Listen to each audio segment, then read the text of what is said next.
Welcome here. This is a reflection on the events of Good Friday, the death of Jesus. The gospel set for today is John chapter 18, verse 1 through to 19:42. And attached to wherever you're listening to this or watching it, that is read for you if you want to listen to it. But you may well prefer to read it in your Bible or look it up online. And if you do that, you might want to also look at the chapters before that, particularly 15, 16 and 17. The events of the crucifixion clearly focus on Jesus for us. Other people at the time might not have noticed, and you couldn't say that everybody there thought that was the main thing that was going on, but many did, and certainly that's the view that we want to reflect on these events together. To do that, though, let's just quickly run through the other people that are involved and try to understand their motivations and to find parallels in our own lives. It starts with Judas, who was very much one of the gang and then betrays Jesus. We don't know exactly why, whether it was for money, because he was irritated by something Jesus had done, or because he felt there was a religious imperative, or because he was very persuaded by the scribes and Pharisees who he would have had conversations with, obviously. Whatever his motivation, he betrays Jesus. And as we sit with that, rather than simply bringing judgment on him, it's good to reflect on those times where we ourselves have been betrayed, and also to consider any times where we ourselves have betrayed somebody else. So this idea of betrayal is a deep and ugly one, and in a way you can see, as in the narrative, it leads to all sorts of other problems. Jesus and the rest of the disciples are sort of camping out in the Kidron Valley in a garden, and suddenly a deputation arrives. They're carrying lanterns and torches and weapons. There's an exchange with Jesus which we will come back to later, but we notice that these people fall to the ground. They kneel before Jesus, which is so bizarre, as they then arrest him. So we see this played out in the political world all the time, chasing after, with sort of quasi-legal motivations and excuses, political opponents and people who are inconvenient for various reasons. It's a common thing, but perhaps also you have experienced in your own life some sort of brutal assault that was unjust, unexpected, and just completely over the top. Then we see Peter, who has a sword, and he cuts off somebody's ear, but not just somebody. He doesn't attack a soldier or any of the influential people that are there to sort of, I suppose, deputise for more important people. He cuts off the ear of a slave. So it's hard to see any distinction really between his behaviour and the behaviour of the soldiers.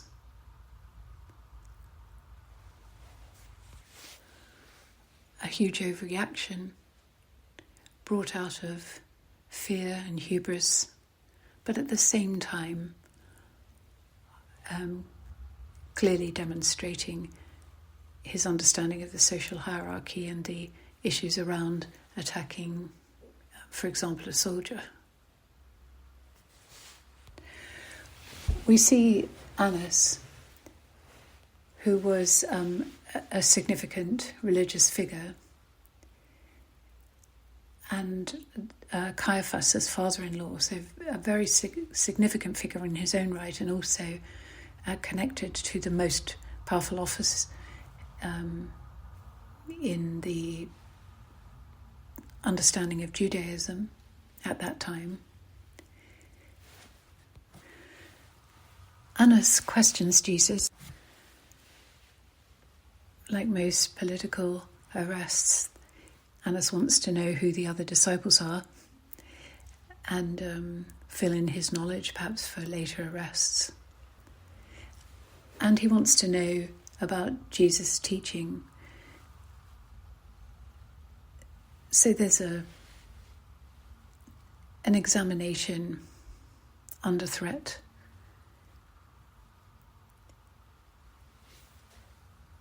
Not finding anything he wants, or perhaps just having exhausted his attempt at answering his own questions about how they're going to get away with this, he sends him off, but he is now bound and sends him to Caiaphas. Now, Annas perhaps comes off rather less badly than Caiaphas in the story, because he decides not to do anything other than send him on.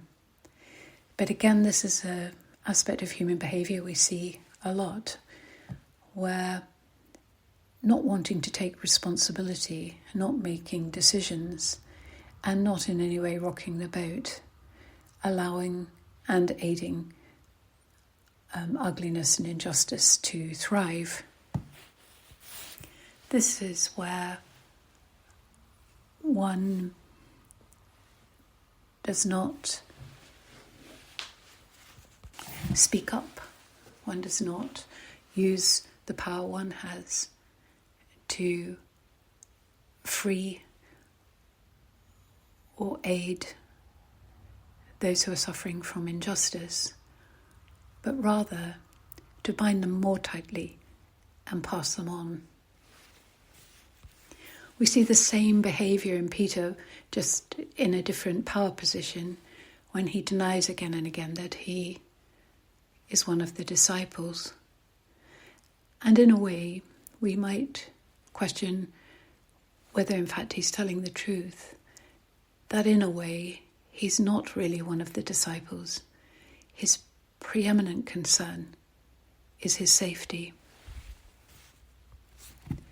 So like Annas, he does nothing to help, and he doesn't risk being arrested and murdered alongside his Lord. He finds a way to wriggle out. We don't hear what Caiaphas said or did, other than he passes Jesus over to Pilate. And so the scheme is coming to its fruition. We hear that Caiaphas had said that it was better that one man die for the people. Quite a lot of people make claims like that. And it resonates well with a view of the world that was not current at that time, but was well rehearsed at that time, about sacrifices of only sons. I think of Isaac. Sacrifices in general, and the replacement of a child with a lamb, and the Passover meal and the slaughtering of lambs. It's the idea of sacrifice of another in place of that which needs to be cut out of the self, leaving the egoic self completely intact. Again, it's a common behaviour and easy to see on the political stage, in social relationships,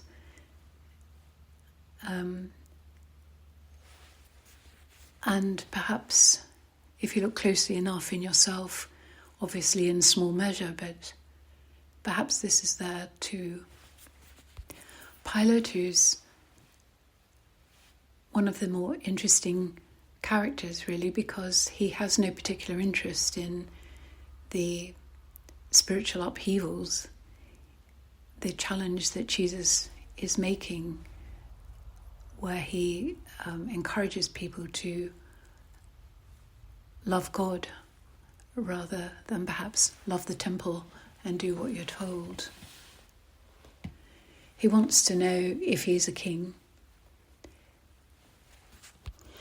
And he sees no particular threat in the description of Jesus as a king who's come to testify to the truth. However, he responds with the postmodern question, Jean-François Lyotard's question, what is truth? Isn't it all relative? Doesn't it accord with your perspective on the world? And the horrors of all of that philosophy we're living with now in our culture.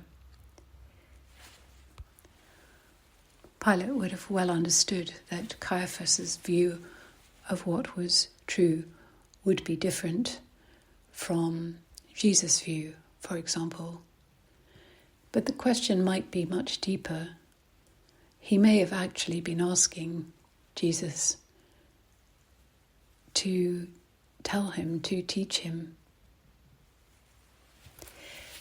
He decides to release Jesus. There is no case. And this is technically true of the laws at the time. There was nothing which warranted death or even much violence. There was no case at all that accorded with the law of the time. So there was no reason to do it, and there was no rationale to do it, and it was illegal. So he tries to find a compromise by letting Jesus go as a token release, in this way satisfying the needs of Annas and Caiaphas, that Jesus is still tainted by this arrest. He's still a criminal, he's just a released criminal. At the very least, we can see that there is mercy in this, and probably self-interest. Jesus is flogged, which was a punishment that often killed people. And the soldiers now, like people everywhere who have complete power over somebody, mock him and are violent. They punch him and dress him up. They ridicule him. So easy to do when you have complete physical power over somebody with no repercussions. One of the places we can see this behaviour really clearly is in the treatment of service staff in shops and cafes, cleaners, people who are paid to clean the loos. It's not unfamiliar, I'm sure, to have seen the brutal way, the humiliating way people behave. And again, it's good to try to find in yourself occasions of which you may very well be ashamed, but occasions where you've slipped into that yourself. Pilate wants to hand him back to the Jews. He's flogged him, he's humiliated him, he's broken him physically badly. He wants to hand him back and say, if you want to crucify him, do it yourself. But they, of course, can't because of the law. And now it's Pilate's turn to come under threat, because invoking the name of the emperor means that Pilate himself now realises Caiaphas is quite willing to go over his head and make a complaint that Pilate is no friend of the emperor, because this man wants to set himself up as a king against the emperor. So fear overtakes Pilate, it overtakes his prior judgment, and he's willing at that point to have him crucified, to have Jesus crucified. It is hard to stick with your ethical positions when you're threatened in a serious way, and that is a serious threat, because Pilate himself would have, in all probability, faced arrest and violence.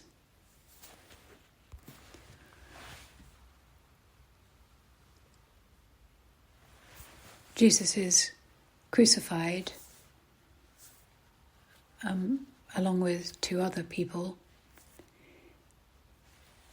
and we hear quite a lot of detail about the writing Pilate has put on the cross,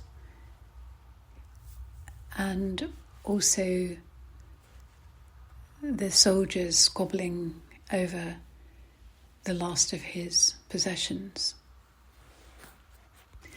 And now the view sort of pans around to see, standing near the cross, Jesus' mother, his mother's sister, and Mary Magdalene.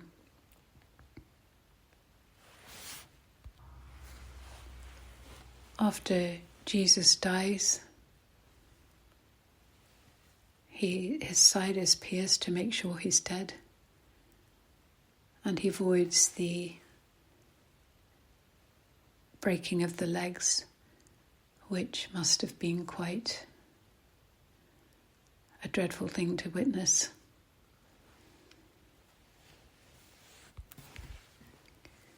Then we hear of Joseph of Arimathea, who was a follower of Jesus, a listener to his teachings, goes to Pilate to get permission to take the body away.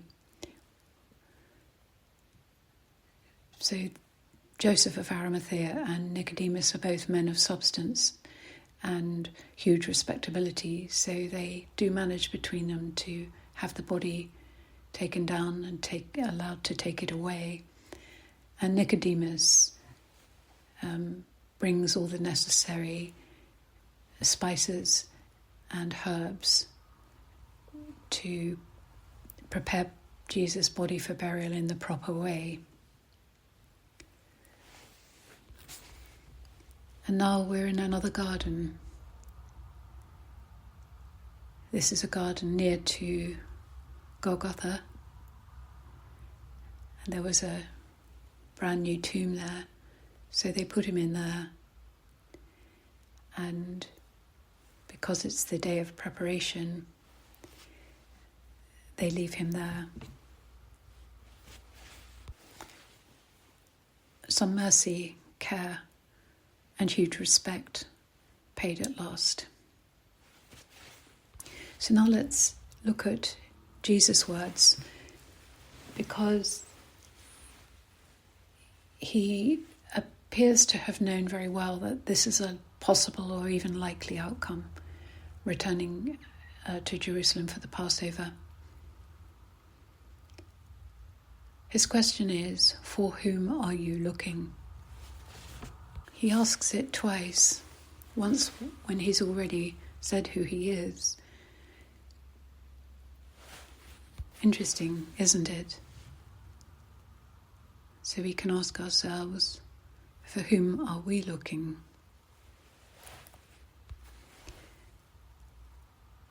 he tells Jesus, I'm sorry about that, he tells Peter to put your sword back into the sheath. So he stops the violence, and there is a really strong sense of rebuke in that. But there's also, he poses a really big question: am I not to drink the cup that the Father has given me? We each are given a cup, we are given a life, and that is what we've been given to drink. Jesus is suggesting that we don't argue with that we accept what's going on without rebellion, without seeking another better idea that we might have. He tells us that he has spoken plainly, that his teaching has been public, and he gets punched in the face for that.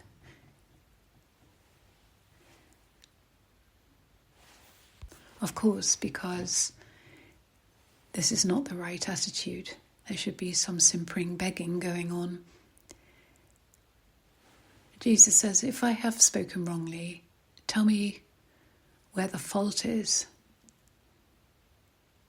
But if I've spoken rightly, why do you strike me?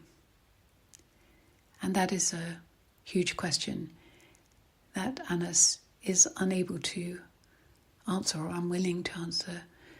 But we, having looked at the man already, have some idea. All sorts of power and machinations are why this happened. But Jesus is inviting Annas to look inside himself. What is going on for you, Annas? Pilate wants to know if Jesus is the King of the Jews. And he's really getting here, I think, at the Davidic inheritance. But Jesus' question is, are you asking this out of your own interest, or is it because someone else has told you something? One sense as if the question were a deep question, Jesus would have answered it deeply. And he goes on to explain that his kingdom is very different from what Pilate might imagine. It's this realm of God realm he keeps talking about through the gospel. And he says that he has come to testify to the truth. And everyone who belongs to that, who's interested in that, who's called by that, who's hears it, hears the whisper, listens to what he has to say. And we know this is so true of us, of course, but of many other people who aren't Christians too. They do hear and listen to the truth in Jesus' teaching. Pilate wants to know where Jesus is from, and Jesus doesn't even reply to that question, because it doesn't make sense really from Jesus' point of view as somebody who is so absorbed in God. What would the answer be? Nazareth, Bethlehem, down the road, the Kidron Valley, or from God, as we all are. And Pilate wants to challenge him about whether he understands the position he's in. And a bit like the reference to the cup earlier, Jesus says something that is difficult, I think, for most people to accept and absorb, that Pilate would have no power unless he had already been given it. So that the workings of God are mysterious beyond our understanding. One of Jesus' last sayings is to make sure that his mother is taken care of, because a widow without a son in that society was absolutely doomed to complete poverty and abuse. Finally, after a drink, he says, "It is finished," and he dies. We heard earlier that Caiaphas had decided it was better that one man die for the people, in other words, to shore up religious boundaries, religious behaviours and so on. And that idea is reflected quite often in the churches and Christians' responses to these events, that God, a bit like Caiaphas, needs somebody to die for the sins of the world as a sacrificial lamb. God needs some sort of blood payment, bloodletting. This is in line with a lot of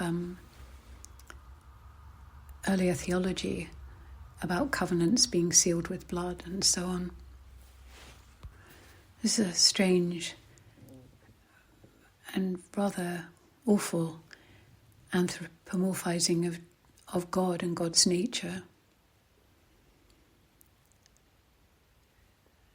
And it leads to quite tortuous theology. There's another view which is perhaps closer, I think, to what Jesus himself intended.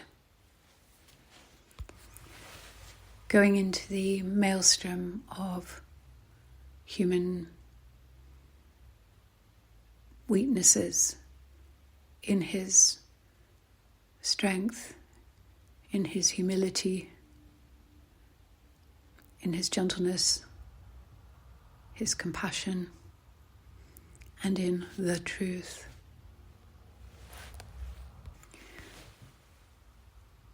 Jesus has gone through the process of kenosis, or self-emptying, and he teaches from that place, and he teaches people to go to that place.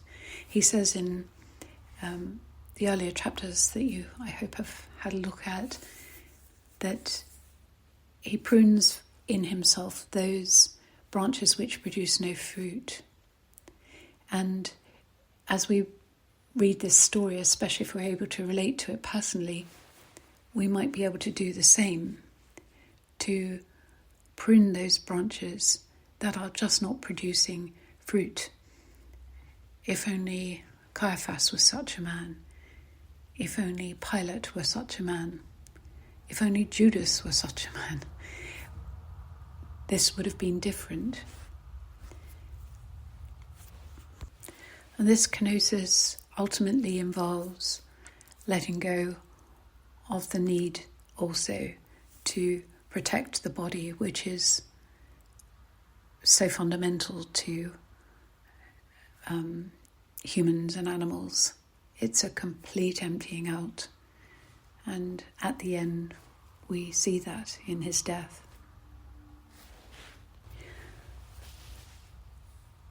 We could see our salvation, that impossible word, from a different view this way.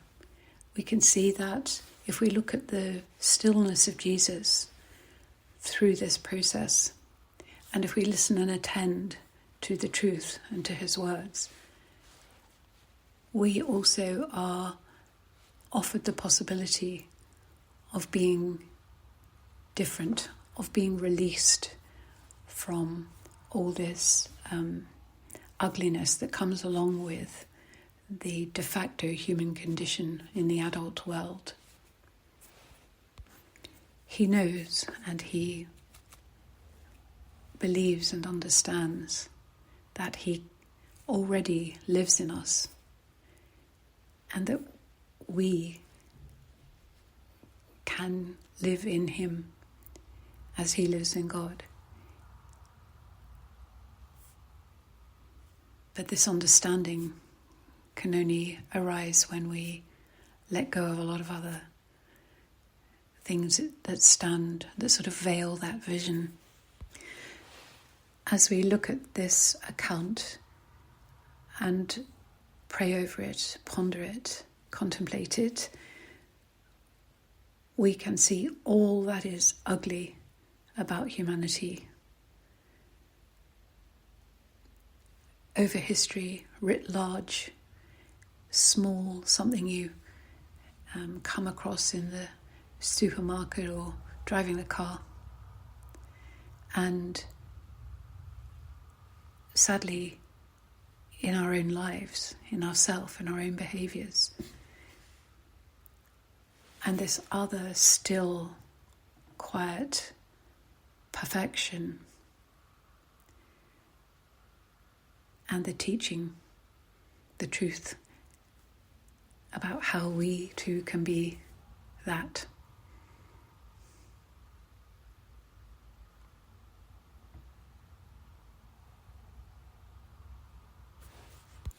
This is from Meister Eckhart, a description of salvation called breaking through. But in the breaking through, when I come to be free of will of myself, then I am above all created things, and I am neither God nor creature, but I am what I was and what I shall remain now and eternally. I receive such riches that God, as God is called, and all the works of God cannot suffice for me, for in this breaking through I receive that God and I are one.